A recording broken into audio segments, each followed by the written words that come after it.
యేసయ్య చెంత చేరి నీ బ్రతుకు మార్చవా.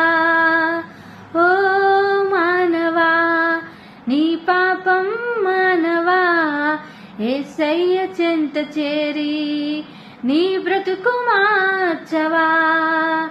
పాపములోనే బ్రతుకుచున్నచో చెడును నీ దేహము, పాపములోనే మరణించినచో తప్పదు నరకము.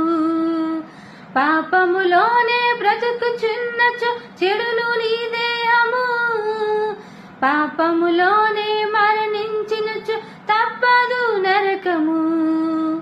ఓ మానవా, నీ పాపం మానవా, యేసయ్య చెంత చేరి నీ